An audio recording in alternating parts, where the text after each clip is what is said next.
I like the visual effects over in the corner. Now I can do an advertisement. Books over there at the most incredible discount in history. Christmas isn't coming up. Anyway, discount price, and I even get talked down to lower figures if necessary.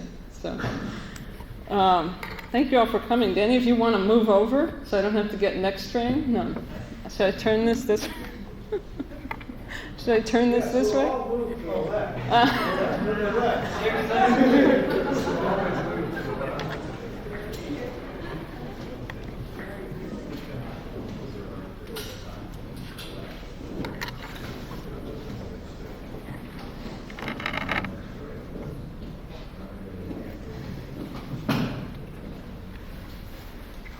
So what kind of mood are you in here Sunday night? Can you stand a long talk? No. Okay, I'll try and make it as entertaining as possible when talking about things like the New World Order. I want to, the title is The Brave New World Order and the Slow Death of the American Dream, and like it implies, it's kind of in two parts, both very interrelated, looking at the more foreign policy aspect. Yeah. It's a kind of a strange microphone because I hear it very loud in my ears, which you usually don't. So it sounds like it must be very loud back there, but it's not, right? I'm talking to myself backwards. Okay. Okay, just raise your hand again as I get started if it is too low. Okay? Anyway, so the first part looking more at foreign policy and the second part more at domestic policy and conditions in the United States. And I want to start with a quote from Newsweek from last New Year's Eve, which featured a survival guide to the 90s, which Newsweek called the Age of Anxiety, in case the 80s weren't anxious enough. Something to look forward to. It tells us, quote, "The party was over almost as soon as it began. A year ago, we ushered in the decade celebrating the end of the Cold War and an impressive 7 years of economic growth. Now these sunny forecasts have given way to the dark prospects of war in the desert, a free-falling economy, and disarray in the Soviet Union. The Gulf crisis shows the world has been made safe again for the use of all-out military force." The world has been made safe again for the use of all-out military force. So we are really seeing the wrong kind of global warming for the 90s. The peace dividend was rolled over into the war dividend. The 80s ended with the crumbling of the Berlin Wall and the U.S. occupation of Panama, one superpower shedding its empire to salvage their nation, the other bushwhacking a brave new world order. American might makes right. George Bush's brave new world order rests on double standards and double speak, which is very, very fitting for a former CIA director, something we shouldn't forget. Two wrongs don't make a right. This is something people should learn when they're children. Say this kid Mo steals Billy's bicycle. The right response would not be for, say, young George to help Billy firebomb Mo's house at 3 a.m. with his whole family inside. But then grown-up George never told his son Neil that SNL didn't mean speculate and loot. Now, Iraq's annexation of Kuwait was wrong. So was the U.S. rush to reverse it through war rather than sanctions and diplomacy. Sanctions and negotiated settlements can take time, often more time than necessary because of obstruction by powerful nations. For example, the U.S. blocked and violated United Nations sanctions against South Africa, which had not only opposed apartheid at home, but occupied Namibia and plundered its resources, invaded Angola, and supported genocidal Renamo terrorists against the government of Mozambique. The U.S. continues to support the South African-backed UNITA Contras in Angola. Now, who's called for the bombing of Johannesburg or an international invasion of South Africa to right these wrongs? Who's called for bombing Tel Aviv because Israel has violated repeated UN resolutions, many vetoed by the United States, and occupied the West Bank not for 5.5 months, but for 24 years? Who's called for bombing Washington because of its invasions of Grenada and Panama, condemned by the United Nations, and for its war against Nicaragua in violation of direct World Court orders to stop and pay reparations? Nicaragua took the United States to court, the World Court, and won. In Iraq's case, diplomacy with sanctions would probably have worked relatively quickly because the US and most other countries were united in enforcing them. But a negotiated settlement leaving Saddam Hussein in power and unbloodied by total war was seen as the quote-unquote nightmare scenario, these are their words, by Bush officials. With one so-called nightmare avoided, the Bush administration is now trying to avoid another one, the nightmare of an Iraq without a dictator to keep it whole and pro-West. Tens of thousands more Iraqis are dying because they took Bush and the CIA, which broadcast in radio announcements, at their word and rebelled against Saddam Hussein. But Bush wants a military coup. Military coup, not successful popular rebellions by Shiites and Kurds. Now, the Kurds had earlier met disaster as a U.S. pawn in 1972-75 when the CIA and the Shah of Iran armed them, used them against Iraq, and then dumped them. When Henry Kissinger was asked about these events at the Congressional Pike Committee investigating the CIA, he declared, "Covert action should not be confused with missionary work." Now Washington continues playing the endlessly changing game, the enemy of my enemy is my friend, or the enemy of my old friend turned enemy is my friend, at least until my enemy becomes my friend, and so on. Yesterday tilting toward Iraq, today toward Iran and Syria. As the U.S. tilts, the Middle East topples. Now, having used the Gulf War as a testing ground for the air-land battle strategy, as it's called, and the latest U.S. military hardware and software, computers and electronic warfare played a very important role in this. Washington is doing what? Leading a new Middle East arms race. Hardly waited for the ink to dry, the blood to dry before it's off selling arms again to the Middle East. The administration is pushing multi-billion-dollar arms packages for its Gulf War allies.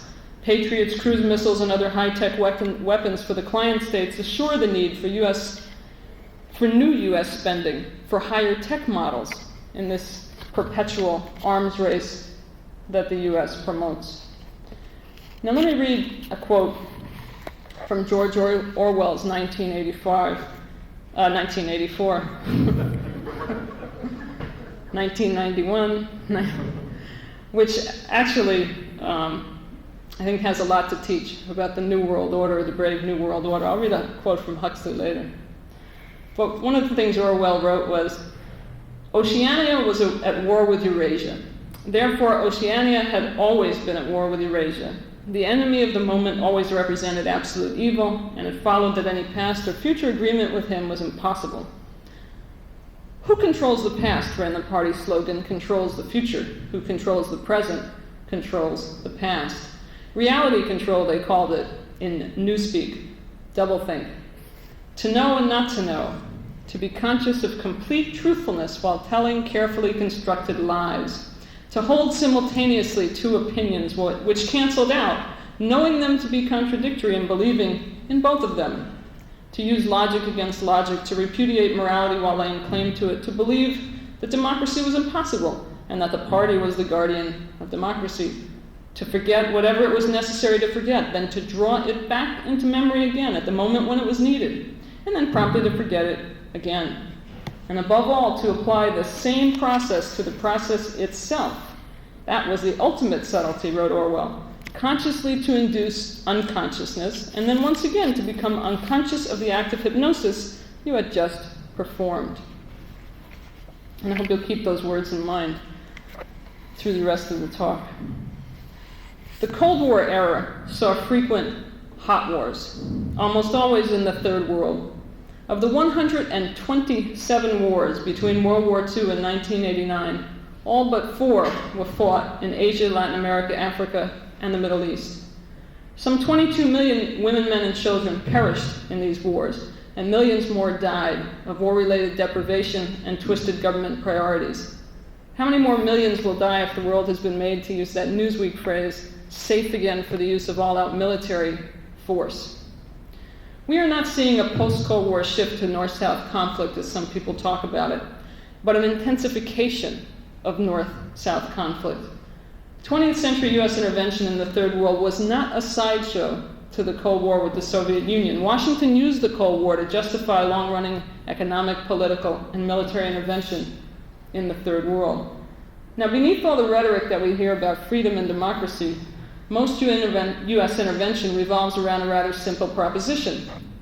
What's mine is mine, what's yours is mine. That was clear with colonialism. Now there's neocolonialism, which allows nations their own flag, but not their own economies. As George Bush put it, former, when you get everybody's names wrong tonight, as then U.S. Secretary of State George Shultz put it, too many Georges, on a visit to occupied Grenada in 1984, the terrain is more rugged than I imagined, but it is certainly a lovely piece of real estate. Today, Shultz has returned to the Bechtel Corporation, for which he worked many years, and it's a leading contractor in the reconstruction of Kuwait. Generally, when the U.S. intervenes, government officials don't proclaim, "Oh, we're off to secure our lovely pieces of real estate with their lovely beaches, cheap labor, and resources." Instead, the imperial right to intervene is promoted with propaganda taking two basic forms. We must protect civilization from the barbarians, and we must civilize the barbarians. In colonial times, the official barbarians were people of color, and in the 20th century, the official barbarians had been the Soviet Union and its alleged communist international terrorist offspring in the Third World. Now, for the post-Cold War New World Order, Third World people are being granted more independent official barbarian status, kind of a global affirmative action plan, under convenient categories like narco-terrorist, Castroite terrorist, eco-terrorist, and Arab Hitler, which works a lot better than oilmonger. Now, dictator allies like Panama's Noriega and Saddam Hussein are transformed instantly into dictator barbarians with the help of racism. The New York Times ran a cartoon across the top of its op-ed page on February 1st, 1991. Titled The Descent of Man, it showed in descending order Clark Gable, a gorilla, a monkey, a snake, and a fly-infested Saddam Hussein. And I have the cartoon here, I'll show it to you. I know you all can't see it, but I just want you to see how big this is. Right across the top of the New York Times op-ed page. Now, the United States has a long history of portraying its enemies of the moment as less than human, especially enemies who are not white, from Indian savages to Vietnamese gooks to Iraqi camel jockeys and sad niggers. An even more disgusting term when you consider that 1 out of 4 U.S. soldiers from all the forces in the Gulf were black, including 1 out of 2 women soldiers. For the U.S. Army, the proportion is 1 out of 3 soldiers black in the Gulf. Now, the 1991 Academy Awards gave the Best Picture Oscar to Dances with Wolves, while paying tribute to contemporary U.S. soldiers who referred to the Gulf battlefield as Indian country or Injun country. Jingoism abroad fuels racism at home. Japanese Americans were rounded up into detention camps during World War II, and half a century later, Arab Americans are subjected to FBI suspicion and increased racial harassment, including beatings and firebombings. The Gulf War tested the eco-terrorism pretext. I've been waiting for that one to finally come to the fore. We had Saddam, killer of seabirds, and the Pentagon posed as the protector of Greenpeace. Protector of Greenpeace. Next, the U.S. will be invading Brazil after the Workers' Party wins elections there to stop peasants from burning the trees and destroying our ozone. Naturally, there's a double standard that ignores the effects of U.S. troops, tanks, airfields, and carpet bombing on the desert ecology, and downplays the U.S. bombing of Iraqi and Kuwaiti oil facilities and the unprecedented bombing, set a new precedent, of operational nuclear reactors. Even Saudi officials estimate, which is probably a low estimate, that 20 to 30% of the oil now spilled and spoiling the Gulf resulted from U.S. and Allied bombing. And what about the eco-terrorism of Washington obstructing international action to stop global warming, while the U.S. consumes 25% of world oil with only 5% of the world's population? I think that would shock a lot of Americans to find out they're only 5% of the world's population. Bush's idea of being an environmental president is opening up the rest of Alaska's wilderness to oil drilling. His idea of conservation is a kind of a private family preserve of Kennebunkport beachfront. The Pentagon is a master at euphemisms and just plain weird terminology. Weaponry today is described more humanly than people in war. U.S. missiles are smart and have names like Tomahawk Cruise and Patriot. The latest SDI program, now riding higher in the wake of Patriot success, is called GPALS, for Global Protection Against Limited Strikes. I mean, I'm sort of imagining them sitting around going, let's come up with a good one like PALS, Global Protection for Limited Strikes, which relies on missile bombarding particles called brilliant pebbles. On the other hand, body bags have become human remains pouches. And I think of that as something that sounds like a sandwich that Hannibal the cannibal would eat and stick in the microwave, right?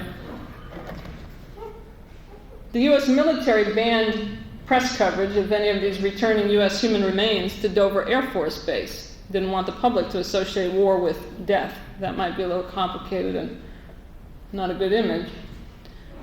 Collateral damage is the term the Pentagon used to describe civilian killed and wounded. In Pentagon speak, there is no war zone, just a KTO, or Kuwaiti Theater of Operations. For many Americans, especially those without friends or family in the Gulf, the war was a 6-week miniseries, or a smart bomb Super Bowl. Now, just to make it official, the Pentagon's Gulf War highlights video is going to be produced with NFL films, National Football League films. This is no joke. Spectator shots, I've got suggestions for them. They could have spectator shots featuring the popular t-shirt with the slogan, "I'd fly 10,000 miles to smoke a camel."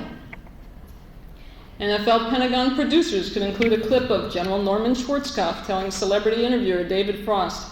He said, a football game can be over very quickly if the other team decides not to play.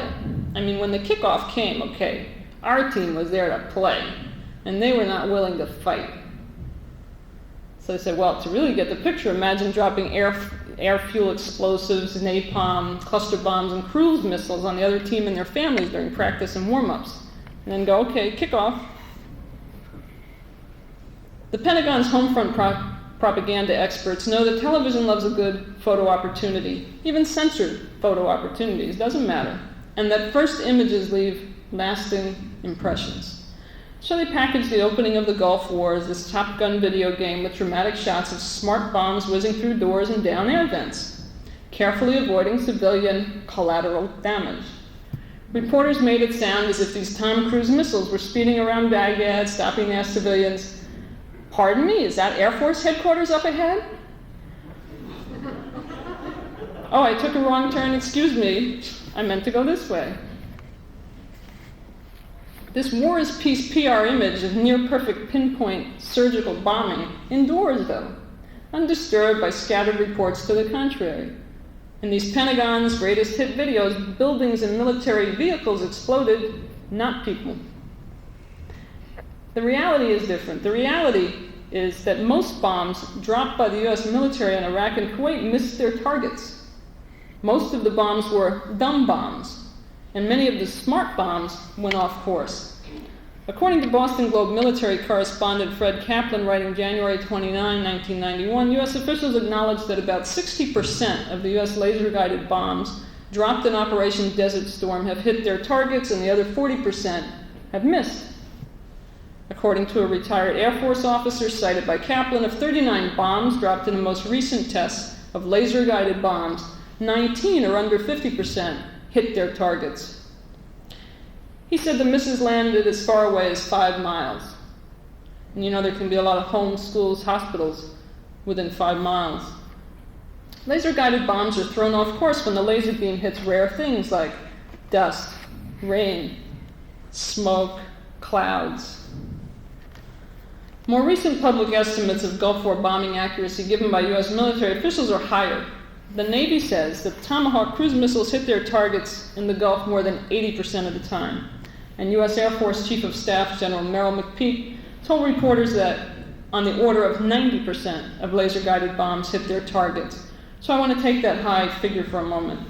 According to McPeak, during 43 days of war, U.S. planes flew more than 92,000 sorties, another one of their euphemisms, and dropped 88,500 tons of bombs in Iraq and Kuwait, including 6,520 tons of smart bombs. So if just 10% of the smart bombs missed, taking, again, McPeak's high figure for accuracy, that means 650 tons of explosives landed somewhere else. But you have to add to this that contrary to the Pentagon's censored imagery, only 7% of U.S. bombs dropped in Iraq and Kuwait were smart bombs. 7%. The dumber bombs, the other 93%, had an acknowledged miss rate of 75%. That's the miss rate the Pentagon acknowledges. So of nearly 82,000 tons of unguided bombs, the dumb ones, over 62,000 tons landed on something or someone besides their intended targets. So then so-called collateral damage or civilian death and destruction was common, not the rare exception. In Panama, the U.S. military used the stealth and other high-tech weapons against Noriega's forces, devastating the residential neighborhood of El Chorrillo. The real number of civilian casualties is still not known, partly because, according to eyewitness accounts, U.S. troops burned bodies and buried them clandestinely in mass graves. Estimates of civilian deaths range from the Pentagon's 200 to 2,500 by some church and human rights groups. Washington pretended that it needed to invade Panama to capture drug lord Noriega, who was long a paid CIA asset. I used to find it amusing to say that he was on the payroll of the CIA at about $200,000, about the salary of the U.S. president. Now, by the same logic, we should be blowing up high-rises to capture thieves. I mean, that was the logic of the invasion of Panama, if you ever believed the logic to begin with.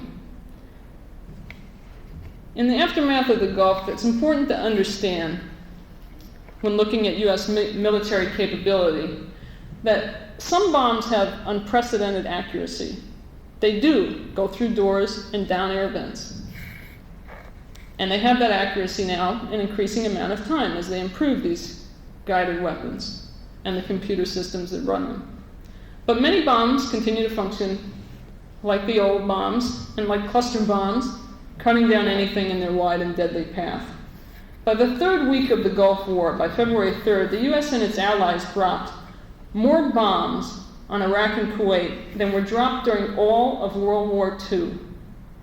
That was the level of the bombing. And you have to add to this the fact that a modern 500-pound bomb is 5 times more powerful than its World War II counterpart. So they dropped more tonnage, and it was more deadly. But in a lot of ways, the threshold for what's considered tolerable warfare has gone up so high that nobody notices. The Pentagon pretended that the air war strategy, I should say nobody notices, majority, and certainly in the mass media, was a pretense following the Pentagon, that the air war strategy was one designed to minimize civilian casualties. The media went along with this, calling it surgical, pinpoint bombing, but the only thing surgical about these airstrikes was the surgery used to save the wounded. The country's energy, transport, and communication systems were systematically destroyed, the infrastructure destroyed, and civilians have been left without electricity, water, sewage, or functioning medical facilities. The strategy clearly succeeded in minimizing Allied military casualties, but at what high cost to civilians, we may never know, as now direct casualties of the bombing merge with the victims of U.S.-provoked epidemics, famine, and the Civil War. A March United Nations survey of civilian damage in Iraq said, quote, "The recent conflict has wrought near-apocalyptic results upon the infrastructure of what had been until January 91, a rather highly urbanized and mechanized society. Now most means of modern life support have been destroyed or rendered tenuous." As for the Iraqi soldiers, mostly draftees, casualty estimates reveal a level of one-sided, rapid lethality reminiscent of the Gatling gun versus the bow and arrow, with a much higher killing ratio. the capacity for the kind of genocide entailed in the colonization of the United States. General Schwarzkopf has said, "I would estimate that we easily killed more than 100,000 Iraqi soldiers." And reports are, of course, that most of them were killed during the pre-ground war bombing. Also to note, one of the reasons there was little artillery fire from the Iraqis who survived the air war, besides the shell shock from what was unprecedented 24-hour-a-day bombing, no one's ever experienced this before, was that the US had the technology to locate artillery positions as soon as they fired and launch an immediate counterstrike. For the Iraqis, then shooting was not survival, it was suicide.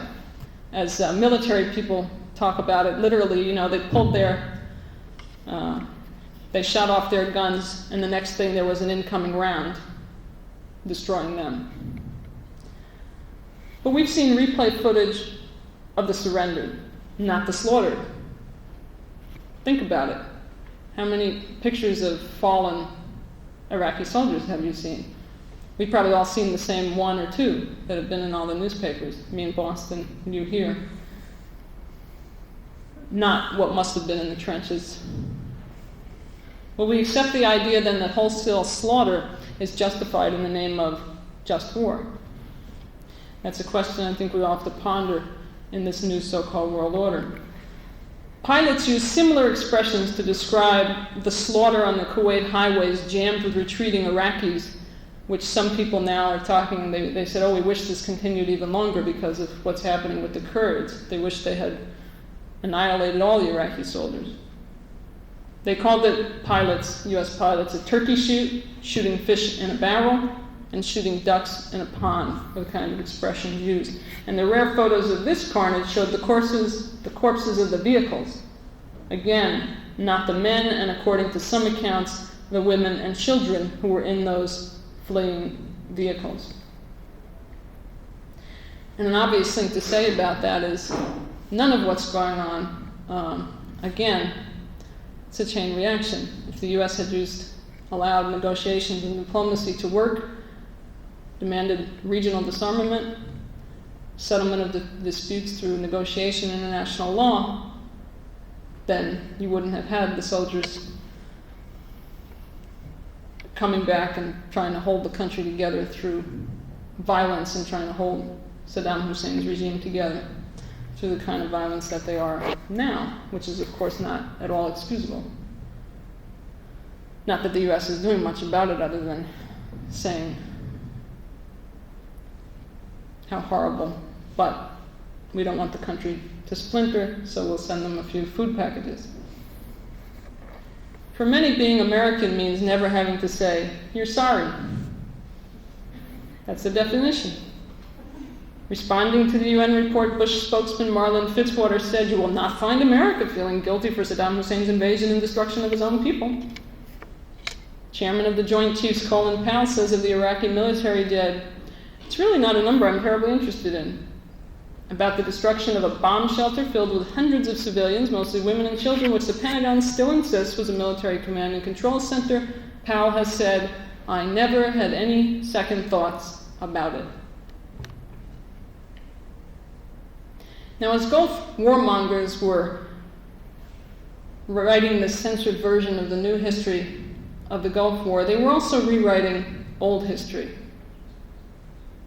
And that's the history of the Vietnam War, which for many is now distant history. Bush says we've kicked the Vietnam syndrome, this disease, in the desert sands, because unlike Vietnam, we didn't fight this war with one arm tied behind our back. The US lost in Vietnam, the official story goes, because the anti-war movement and the media prevented the military from winning, not because the war was wrong, and many US soldiers knew it. Newspapers, you've probably seen the pictures, juxtaposed photos of a helicopter evacuating the US Embassy in Saigon and a helicopter landing Marines on the embassy in Kuwait City, kind of like the redemption. The Vietnamese had the compelling cause of national liberation in terrain less favorable to one-sided air war than the desert. Still, the supposedly one-armed war took 58,000 American and 2 million Vietnamese lives. 2 million Vietnamese lives, equivalent to the US losing 7 million people. Napalm, B-52 carpet bombing, and Agent Orange, with its continuing chain of destruction from massive defoliation and birth defects in Vietnam to high rates of cancer in US veterans and their children, defoliated and cratered such a large portion of the country that environmentalists called it ecocide. They should have called it ecoterrorism. The Agent Orange sprayer's slogan was, "Only we can prevent forests." No wonder then that Schwarzkopf's Vietnam counterpart, General William Westmoreland, says the US won the war. He said this recently because Vietnam is a basket case now.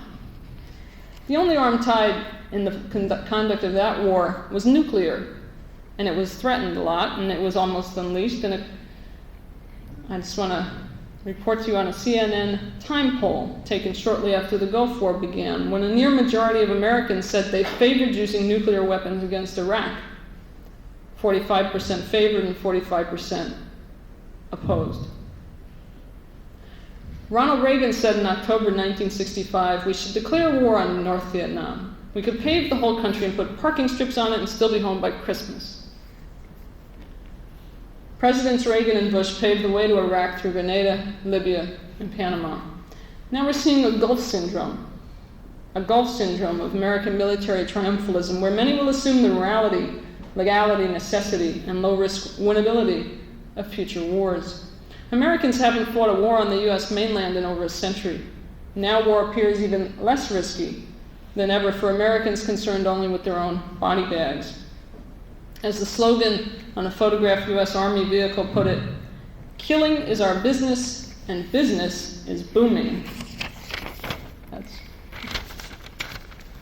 right, very large letters right across. Killing is our business, and business is booming. New weapon systems in the works go even further in dehumanizing war for the US side. As described by Evelyn Richards in the Washington Post Weekly, the US Army is, quote, "sponsoring development of unmanned Jeep-like vehicles that would roll across a battlefield in day or night, or even under the cloud of chemicals, seeking mines, targets, or an adversary's positions." Air power, of course, already includes cruise missiles and pilotless reconnaissance aircraft. Richards reports that a decade from now, some scientists say missiles may house so much intelligence that they will hunt for targets on their own, selecting and attacking them without human intervention. We have to look forward from RoboCop to global robo-rough riders. Speaking of rough riders, the United States has a long tradition of generals in the White House. 10 out of 41 presidents, including Washington, Taylor, Grant, Roosevelt, and Eisenhower, not counting others associated with General Motors, Electric, and Dynamic, Data General, and so on. Now with the next CIA director as president, Schwarzkopf mania erupted in the wake of the Gulf War. A real man who cries for his fallen soldiers. He'll make the trains run on time. Desperate Democrats wonder if Norman of Arabia cares to lead their party. At the Academy Awards, it's always worth watching the Academy Awards for the few things that stick out, that teach you a lot about American culture. Madonna ended her rendition of "Sooner or Later, I Always Get My Man" with the line, she's leaving, "Where are you, General Schwarzkopf?" Well, at age 12, Schwarzkopf was in Iran with his father, also a General West Point graduate, who became famous as the first superintendent of the New Jersey State Police and chief investigator in the Lindbergh kidnapping case. Newspaper references describe Norm Jr.'s year in Iran as this exotic immersion in Middle East culture, which gave him such a love for the place he could figure out better how to bomb it. Doublespeak is complemented by historical amnesia. In the 1940s, what was Norman Sr. doing in Iran, this Norman of Persia and New Jersey? He developed the Shah of Iran's imperial police force. The Washington Post reports in passing that Norman Sr. went back to Iran in 1953, quote, where with CIA backing he helped organize the coup against Prime Minister Mohammad Mossadegh that led to the rise of the Shah. That's just sort of mentioned in passing in articles about Norman Jr. Well, actually, of course, the coup reinstated the Shah's autocracy after the popular Prime Minister Mossadegh had led the Iranian parliament in nationalizing Iranian oil, and the nerve of them nationalizing their own oil. An Amnesty International official observed in 1976 that the Shah's Iran, the one the CIA brought back to power, had, quote, the highest rate of death penalties in the world, no valid system of civilian courts, and a history of torture which is beyond belief. For an Amnesty International official to say a history of torture beyond belief, it's pretty bad. No country in the world has a worse record in human rights than Iran. And Iran remained a client state of Washington until the 1978-79 revolution, after which it was now okay for Washington to talk about human rights violations in Iran. Normally, I want to show you the depth of this Schwarzkopf mania and my worries about what it implies, I guess, for U.S. culture. A very normally sane, liberal feminist columnist writes regularly for the Boston Globe, but it's also syndicated nationally, Ellen Goodman, crowned Schwarzkopf Jr. a new model of male leadership. March 14, 91, it appeared in the Globe. She wrote, desperately seeking a man who is caring but well commanding? If you're among the millions suffering from Schwarzkopf withdrawal, take heart. The war may be over, the daily briefings may be kaput, but the general is not going to fade away. Schwarzkopf, wrote Goodman, is not strong but silent John Wayne, sensitive but wimpy Alan Alda, or brainy no-brainer Rambo, and he's not just the thinking woman's Oliver North. Schwarzkopf is, quote, a man who is on speaking terms with his emotions. I'm trying to imagine him having conversations with his emotions. Anyway, willing to express his fears, but not paralyzed by them. Someone who isn't afraid of violence, but doesn't like it. She goes on to say, the military was long one of the touchstones of maleness. Vietnam sullied the image of soldier with that of baby killer. But Schwarzkopf, who had done much soul-searching about Vietnam, put it behind him, and maybe behind men. It's intriguing to see a man who is caring emerge out of the fighting. A good man, as they say, is hard to find. Set one more place at the table for a general of action and introspection. Make some room for men who are still strong, but no longer silent. This is, again, Ellen Goodman, liberal feminist columnist. This caring general, about which she wrote, told David Frost in the interview, your first choice is not to go to war because you know war kills people. You know how military people always say that. I hate war, it kills people. But if, on the other hand, he continues, we have to go to war then we don't want our hands tied behind our back. We're going to do it 100% all the way and do whatever is necessary to inflict maximum casualties on the enemy and minimum on our own forces. And the reason why we only had 150 people killed is because we so fiercely went after them that we struck terror in their hearts, and that resulted in, 50,000, 100,000, or 150,000, or whatever of them to be killed. Later in that interview, Schwarzkopf made the comments that got him in hot water with the White House, saying he had wanted to keep going past Bush's ceasefire point. He said, we had them in a rout. We could have completely closed the door and made it, in fact, a battle of annihilation. And later in the interview, Frost agreed with Schwarzkopf that, quote, God was on our side. This is the interview. Well, this interview, which was even more groveling than the January 2nd interview, which Frost did with George Bush, in which he helped Bush use the Amnesty International report, the only one I've seen George Bush use, the Amnesty International report on Iraqi-occupied Kuwait as a propaganda tool, this interview aided the Schwarzkopf for Demagogue campaign. Frost brought up the Iraqi television broadcast of captured Allied pilots, and Schwarzkopf said he resented, quote, CNN aiding and abetting an enemy, and you all know that aiding and abetting is the definition of treason, an enemy. Anyway, Schwarzkopf said CNN aiding and abetting an enemy who was violating the Geneva Convention, broadcasting it to the world. That bothers me, Schwarzkopf went on. But of course, I'm not in the news business, and there's First Amendment rights and the American public's right to know. I just think that in the future, when people choose to justify their actions based upon the American public's right to know, they'd better check with the American public first. Because the American public has made it very clear to me, and all the literally hundreds of thousands of letters I've gotten, how they felt about the term, the American people's right to know. as it was being used by the people who were doing that sort of thing. And what did David Frost, supposed journalist, do? He responds, and he's very quiet in the interview. He goes, I think the answer is that the right to know is probably sacred, but there are certain occasions when it has to be delayed. And then, turn to the next topic. And what's interesting is we weren't talking about something that was exactly a propaganda coup there for the Iraqis. I mean, showing pictures of pilots all beat up on television, obviously mouthing paired statements, didn't exactly make the Iraqis look good. So this is his reaction to that. Frost's hour with Norman of Arabia ended with a list of U.S. casualties scrolling against the backdrop of the Statue of Liberty to the music of America the Beautiful. War really brings out the worst kind of false, love it or leave it patriotism. Many Americans saw no contradiction in telling anti-war protesters to shut up because the soldiers in the Gulf are defending their freedom. So let me read you now from a piece of Brave New World. Huxley wrote in the foreword to Brave New World, "There's of course no reason why the new totalitarianism should resemble the old. Governments by clubs and firing squads by artificial famine and mass imprisonment and mass deportation is not merely inhumane. Nobody cares much about that nowadays. It's demonstrably inefficient. In an age of advanced technology, inefficiency is the sin against the Holy Ghost.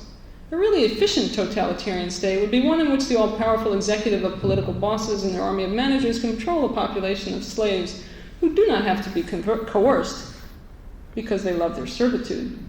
To make them love it is the task assigned in present-day totalitarian states to ministries of propaganda, newspaper editors, and school teachers." I didn't bring it here, but there's a quote I've always loved from a Soviet journalist. It's from many years ago, in which he said he always appreciated the beauty of American propaganda. He said the beauty was that we don't believe our propaganda, but you believe yours.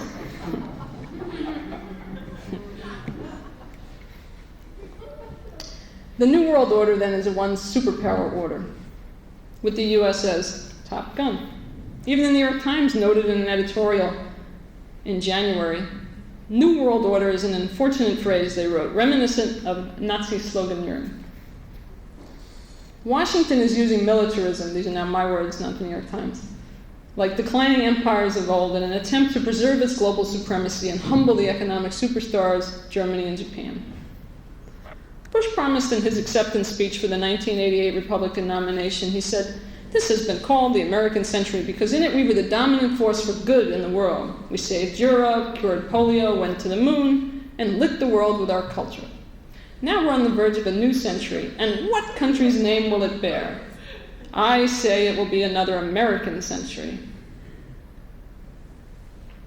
We're really going back to the future, the recolonization of the Third World, legalized by the lopsided new general agreement on tariffs and trade, now under negotiation, loan sharked by the Bankers International Monetary Fund, disguised by pseudo-democracy, and policed by stealth, smart bomb, and future robo-rough riders. Neocolonialism hid the interventionist principle I mentioned earlier: what's mine is mine, what's yours is mine. Now there's less pretense. There's another hot Gulf War t-shirt. It shows a U.S. Marine pointing his rifle at an Arab on the ground asking, "How much is oil now?" Of course, with doublethink, that doesn't allow Americans to imagine Ethiopians or anyone else asserting about U.S. resources. That's our grain. This new Pax Americana harkens back to 19th century manifest destiny in the modern guise of manifesto democracy. In the name of democracy, Washington shores up repressive regimes. Thank you. Shores up repressive regimes such as El Salvador and Guatemala with the flimsiest democratic facades and intervenes selectively in the most basic of internal affairs, the elections of other countries. Imagine a foreign government financing a U.S. presidential election to the tune of one ticket in the U.S. presidential election to the tune of $1.5 billion. Not small change. Imagine that same government sponsoring armed forces which had killed over 300,000 American civilians before and during this election campaign. That was the comparable situation in Nicaragua's February 1990 election.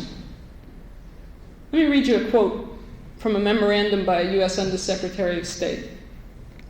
He wrote, confidential, of course, "We do control the destinies of Central America.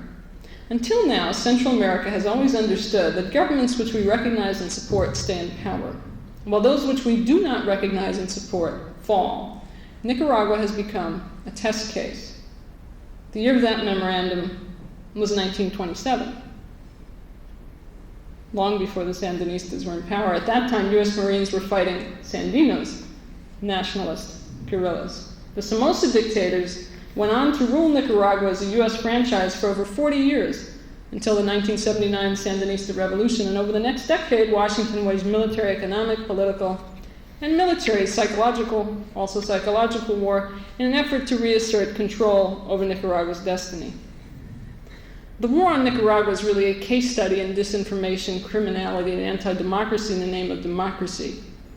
I don't have time, obviously, to get into that a lot tonight. I do just want to share with you one thing that I think, again, shows the way in which the threshold for accepting scandal, illegality, criminality has been raised in the United States. Because prompted by majority public opposition to support for the Contras and the mining of Nicaragua's harbors by CIA-supported forces in 1984, Congress tried to cut off the war very briefly. They tried with the Boland Amendment. And there was a lot of talk about the Boland Amendment during the Iran-Contra affair, and it was made to sound like this very mysterious, ambiguous thing that hardly anybody could understand without a law degree, and even if you had one, you had to study it with a microscope, to really understand what it meant. So let me just read it to you and see if you can figure it out. It directed that, quote, "No funds available to the Central Intelligence Agency, the Department of Defense, or any other agency or entity of the United States involved in intelligence activities may be obligated or expended for the purpose or which would have the effect of supporting, directly or indirectly, military or paramilitary operations in Nicaragua by any nation, group, organization, movement, or individual." Real ambiguous, right. And they wrote it in such a way that as if the Department of Agriculture or whoever decided to get involved in funding the Contras, they would then be involved in intelligence activities and it would then cover them. The National Security Council, which the Reagan administration said, I just can't figure out if they're covered, is the highest executive branch body overseeing intelligence matters. Clearly it was covered. But when it comes to oversight of covert operations, Congress is this kind of willingly gullible watchdog. They define oversight as to overlook.